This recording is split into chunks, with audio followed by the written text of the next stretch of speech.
बच्चों, आपके सामने 80 शब्द प्रति मिनट गति का डिक्टेशन दे रहा हूँ। इस डिक्टेशन में जो एडवांस आउटलाइन आ रही, पहले आप उसकी प्रैक्टिस करें, उसके बाद 80 शब्द प्रति मिनट गति का डिक्टेशन लिखें। यस, नीट परीक्षा, नाटा करके परीक्षा कर दें। नीट परीक्षा, मन माने तरीके से, मन माने तरीके से, मन माने तरीके से। Paper leak, paper leak.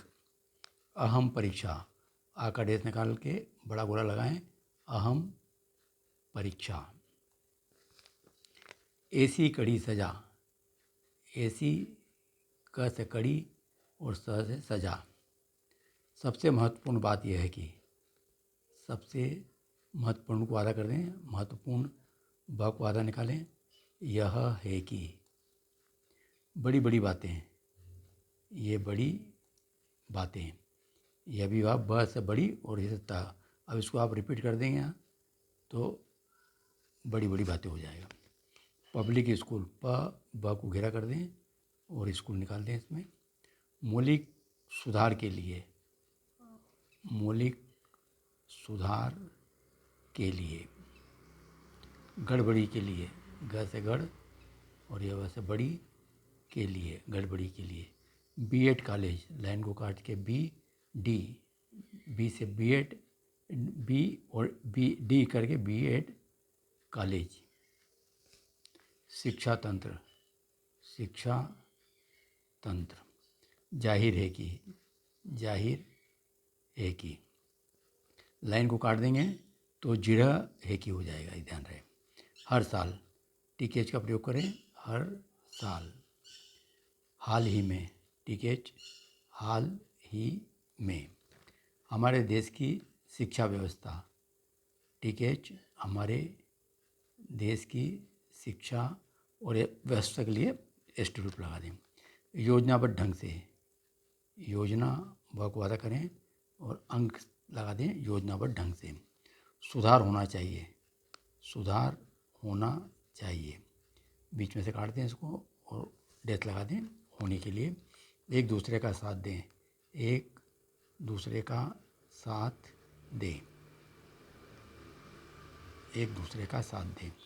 जल, जंगल और ज़मीन, ज से जल, ज से जंगल और तीसरा ज़मीन, जल, जंगल और ज़मीन। गैर कानूनी कृत्य, गैर का से कानूनी और कृत्य को आधा कर दें, गैर कानूनी कृत्य। रोजगार के साधन, रोजगार को बड़ा करें और इसमें साधन निकाल दें, रोजगार के साधन। नक्सली समस्या, नक्सली और सिया कर दे लास्ट में समस्या के लिए, तो ये नक्सली समस्या हो जाएगा। तो बच्चों, ये मैंने आपको इस डिक्टेशन में जो आने वाली आउटलाइन है वो बताई। अब मैं 80 शब्द प्रति मिनट गति से डिक्टेशन दे रहा हूँ। Yes, start. माओवादियों को, फिर से लिखें, यह महज एक संयोग ही था कि जिस दिन तीसरी बार मोदी सरकार बनने का निर्णय आया, उसी दिन नीट परीक्षा का परिणाम भी। कितने ही स्तरों पर इतनी महत्वपूर्ण परीक्षा में गड़बड़ियां सामने आईं। मनमाने तरीके से केंद्र बदले गए, समय का पालन नहीं किया गया, फटी हुई कापियां और फिर पेपर लीक की परतें खुलती गईं और उनका खुलासा अभी जारी है। पेपर लीक के ये गिरोह वर्षों से इसमें लिप्त हैं, ऐसा उन्होंने माना है और इनके तार सभी राज्यों में फैले हुए हैं। सवाल उठना लाजिमी है कि जो देश चंद्रयान और सूर्ययान भेज सकता हो, क्या वह एक परीक्षा भी ईमानदारी से नहीं करा सकता। देश में किसी अहम परीक्षा का पेपर पहली बार लीक हुआ हो, ऐसा भी नहीं है। 10 साल के ही आंकड़े निकाले जाएं तो करीब 15 राज्यों में 40 से ज़्यादा ऐसी गड़बड़ियाँ हुई हैं। हर पार्टी की सरकारें इसमें लिप्त हैं और यह बार बार हर जांच रिपोर्ट में भी सामने आया है। पर क्या कोई कड़ी कार्रवाई की गई? किसी को ऐसी कड़ी सज़ा मिली जो मीडिया के पहले पन्ने पर उजागर हुई होती और सदा के लिए ऐसे गिरोह खत्म हो जाते? क्या हर ऐसी गड़बड़ी के लिए न्यायपालिका सुप्रीम कोर्ट तक पहुंचना जरूरी है?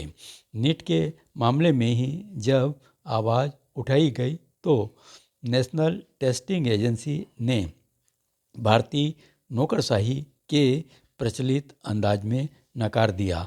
यहाँ तक कि शिक्षा मंत्रालय तक को गुमराह किया गया।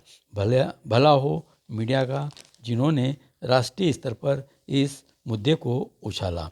25 लाख नौजवानों और उनके परिवार ने देश भर में धरने प्रदर्शन किए। तब जाकर यह मामला सीबीआई को दिया गया। इसी की रोशनी में एनटीए की दूसरी परीक्षाएं भी रद्द की गई हैं और जांच की प्रक्रिया जारी है। सबसे महत्वपूर्ण यह है कि हम सबक लें और हालात सुधारें। मोदी 3 सरकारों को इस प्रकरण को बहाने शिक्षा व्यवस्था में आमूलचूल परिवर्तन लाने की ज़रूरत है।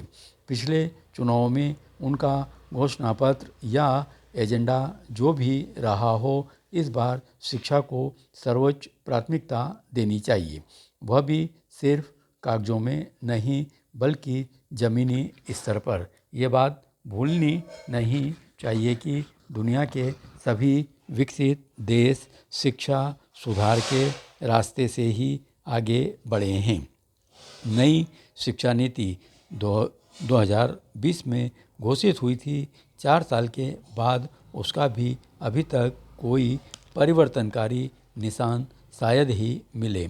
सबसे पहले शिक्षा में नकल और पेपर लीक की ही बात करें तो कितने ही सरकारें भ्रष्टाचार के खिलाफ बड़ी बड़ी बातें करके सत्ता में आईं, पर शिक्षा के क्षेत्र में भ्रष्टाचार के मुद्दे पर किसी ने कुछ नहीं किया।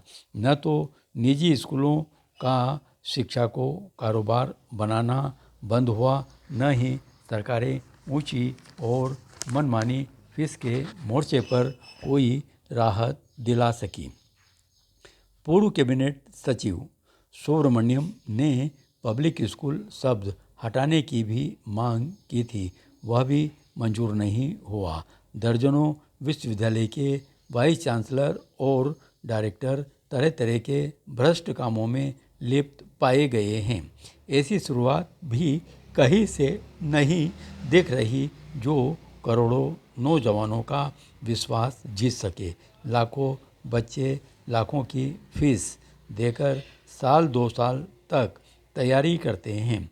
आईआईटी, नीट, कैट, क्लेट और न जाने ऐसी कितनी तरह की परीक्षाओं के लिए, और फिर उन्हें निराशा अवसाद के दौर से गुजरना पड़ता है। सैकड़ों नौजवान हर साल हताशा में आत्महत्या तक कर लेते हैं। सरकारें इतनी संवेदनहीन हो चुकी है कि कोई बात उन्हें शिक्षा में कुछ मौलिक सुधारों के लिए प्रेरित ही नहीं करती। क्या अपराधियों की नाक में नकेल डालना इतना मुश्किल है? परीक्षाओं में गड़बड़ी के लिए रेगुलेटिंग अथॉरिटीज़ यानी तथाकथित स्टील फ्रेम को भी तुरंत दंडित क्यों नहीं किया जाए? उन्हें ट्रांसफ़र करना या बदल देना ही रास्ता नहीं है। उनके खिलाफ कड़ी कार्रवाई की जाए कि क्यों उनके रहते ऐसे मेडिकल, इंजीनियरिंग या बीएड कॉलेज चल रहे हैं जो मापदंड पूरे नहीं करते हैं। शिक्षा तंत्र में पूरा माफिया है, लेकिन इससे पहले राजनीतिक पार्टियों को भी ईमानदारी से अपने अंदर झांकना होगा, जिनके सूत्रधार हमारे राजनेता हैं। याद होगा कि उत्तर प्रदेश में एक सरकार 25 साल पहले नकल करारे के आश्वासन पर ही सत्ता में आ गई थी। जाहिर है कि नकल करने, पेपर लीक करने की मानसिकता सत्ता लोलुपों को अपराध नहीं लगती, और ऐसा इसलिए क्योंकि हर साल इनकी रोकथाम का बाजा बजता तो है, लेकिन सज़ा किसी को नहीं होती। क्या हाल ही में हुए चुनाव में किसी भी राजनीतिक पार्टी ने शिक्षा में मौलिक सुधारों की बात की? पेपर लीक माफिया, नकल को बंद करने की गारंटी दी, शिक्षा में समानता की गारंटी दी, या नौजवान पीढ़ी के विदेशों का रुख करने की तरफ ध्यान खींचा? ये सब बिंदु हमारे देश की शिक्षा व्यवस्था की बर्बादी के संकेत हैं, और जिस देश की शिक्षा व्यवस्था चौपट हो जाए उस देश को भगवान भी नहीं बचा सकता। नीट परीक्षा के कोलाहल के बीच सरकार हरकत में आई, और जो बिल संसद ने लगभग एक साल पहले पास कर दिया था उसके आदेश अब निकले हैं। पर सरकार को यही नहीं रुकना चाहिए। न केवल इस परीक्षा के अपराधियों को दंड मिलना चाहिए, बल्कि शिक्षा से जुड़े सभी मुद्दों पर योजनाबद्ध ढंग से सुधार होने चाहिए। विपक्ष का भी यह दायित्व है कि पूरी ईमानदारी से देश को बचाने के इस यज्ञ में एक दूसरे का साथ दें, क्योंकि दाग उनके दामन पर भी उतने ही हैं। शिक्षा बचेगी तो देश ही देश बचेगा। धन्यवाद।